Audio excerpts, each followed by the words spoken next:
Yo, YouTube, what's up with your boy? Sports and Fitness Rants. I'm back, guys. Click that like button. Subscribe to my channel. What's up, y'all? Welcome back, guys. Welcome back.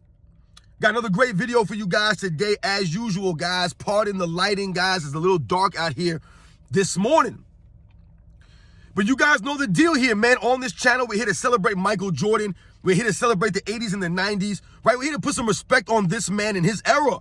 Stop the lies that's been said about this man, right? The false narratives, all that stuff.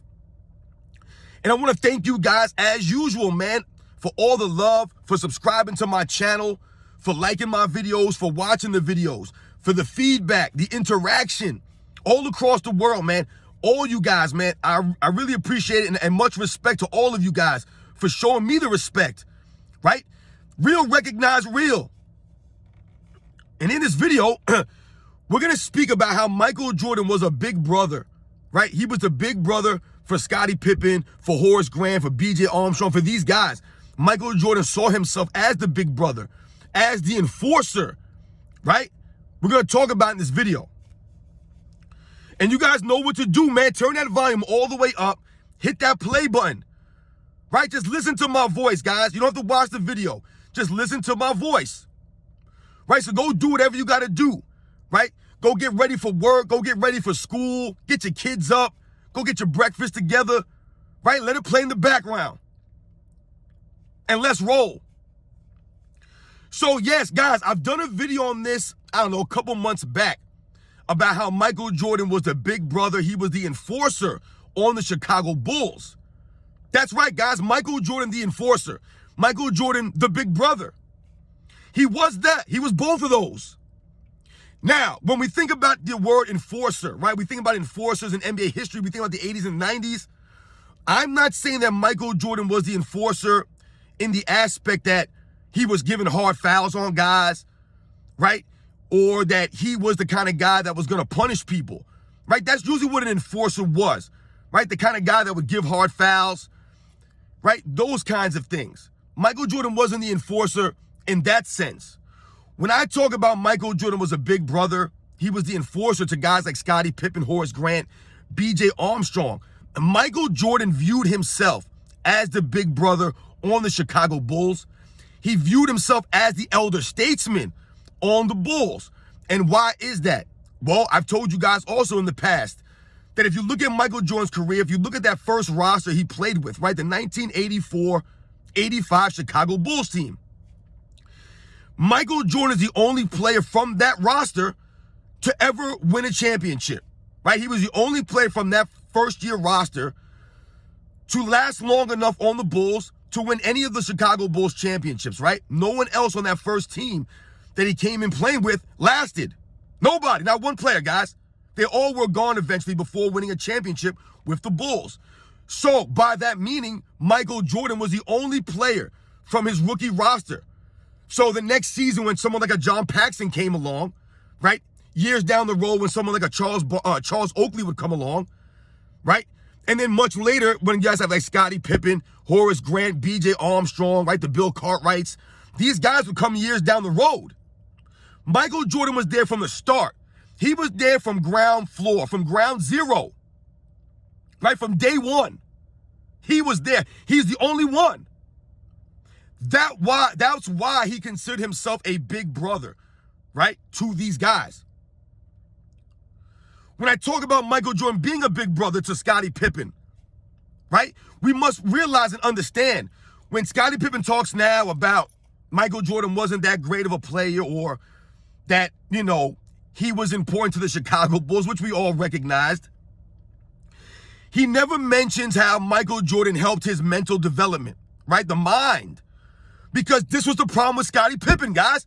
This was his problem. His mental weakness. He was mentally weak, right? The migraines, right? The intimidation, right? Of guys on the Detroit Pistons, right? Guys like Dennis Rodman, right? Bill Lane Beers. These guys intimidated Scottie Pippen, right? Which is why he would have these mental breakdowns, right? He wouldn't be able to last. He wasn't tough enough. Right? Michael Jordan worked on his mental toughness, pushing him in practice. I tell you guys all the time, It's about the confidence that Michael Jordan instilled in his teammates, the confidence inside of themselves. He brought that out of them by pushing them in practice because they believed if they could last and take what Michael Jordan was giving out, then they could make it through anything. That's what he did for them. You can't measure that. There's no stat sheet to look out for that, right? You can't look at Scottie's points per game or rebounds or assists and be like, well, you could tell that Michael Jordan, you can't measure this stuff. You can't measure what Michael Jordan did to Scottie Pippen's mind, his confidence, the heart, right? That's how he was a big brother to someone like a Scottie Pippen or Horace Grant, right? He helped these guys mature with the confidence. He made them tougher. We think about the New York Knicks that would come after the Pistons, right? It didn't end with the Detroit Pistons, guys. You've heard Michael Jordan talk about how he felt that the New York Knicks might have been the most physical team that they ever played against. These guys were tough, man. Scottie Pippen was getting intimidated by the New York Knicks. Guys like Patrick Ewing, right? Guys like Xavier McDaniel, Charles Oakley, Anthony Mason. These guys would get in Scottie Pippen's face in the early 90s. You guys remember that image of Michael Jordan and Xavier McDaniels going nose to nose, right? And Michael Jordan saying, F you, baby, F you. You guys remember him saying that. You know why he was doing that? For Scottie Pippen. He was standing up for Scottie Pippen, right? His little brother, man. He was standing up for him. Standing up to the bullies. Go watch the replay. He yanks Scottie Pippen out the way and gets in Xavier McDaniel's face. And Xavier McDaniel, who was known to be one of the scariest, toughest enforcers in the NBA at that time, and Xavier McDaniel that choked out a rookie Gary Payton when he was on the Seattle Supersonics. That's right, guys. He choked Gary Payton down in the locker room. Xavier McDaniel. This is a scary guy. Michael Jordan was in his face.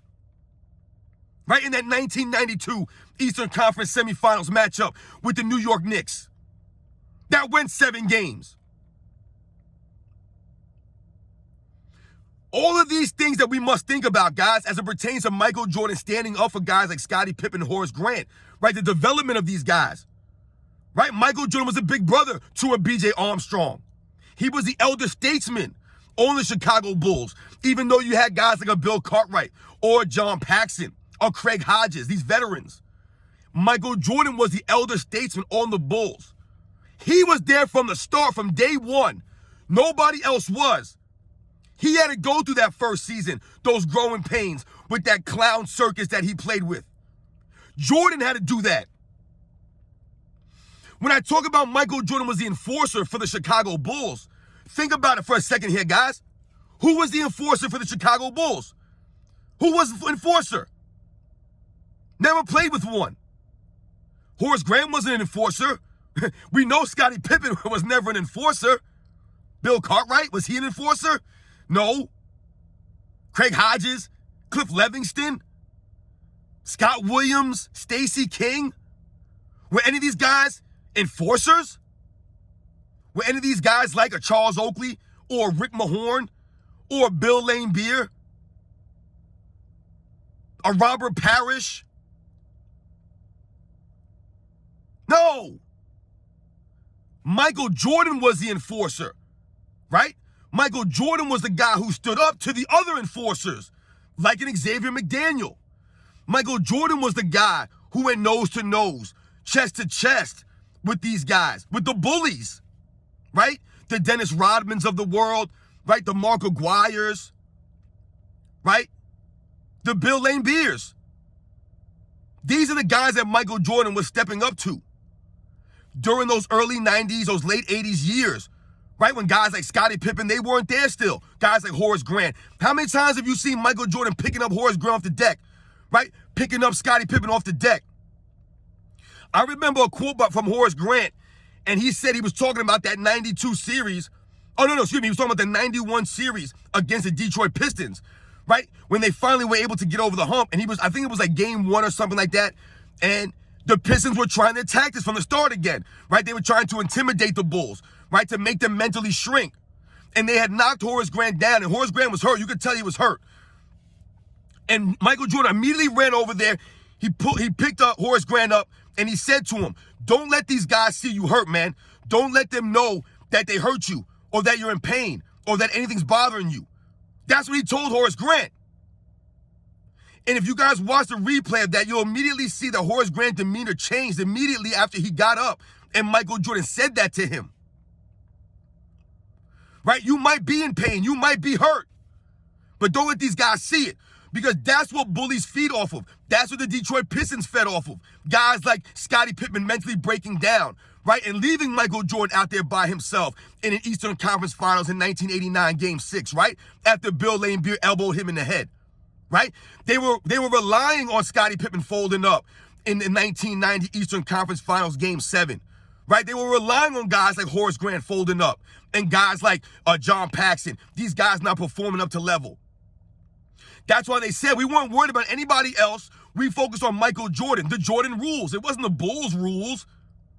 It was the Jordan rules because they knew that Michael Jordan didn't have anybody else out there that was actually able, ready physically or mentally to step up to the challenge.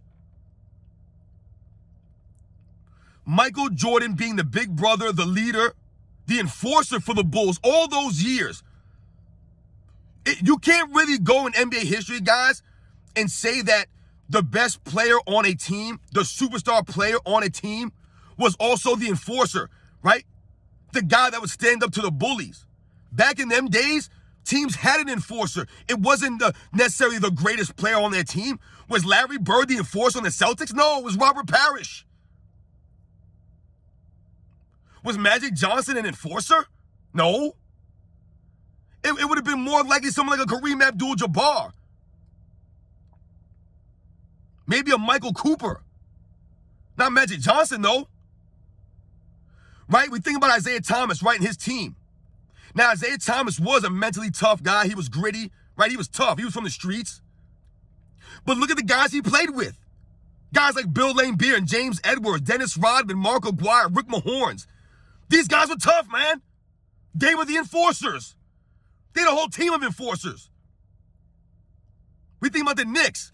Patrick Ewing, who's very tough and gritty, but he wasn't the enforcer on the Knicks. It was guys like Charles Oakley. It was guys like Anthony Mason. It was guys like Xavier McDaniel. Hell, even earlier, it might have been someone like a Joe Wilkins.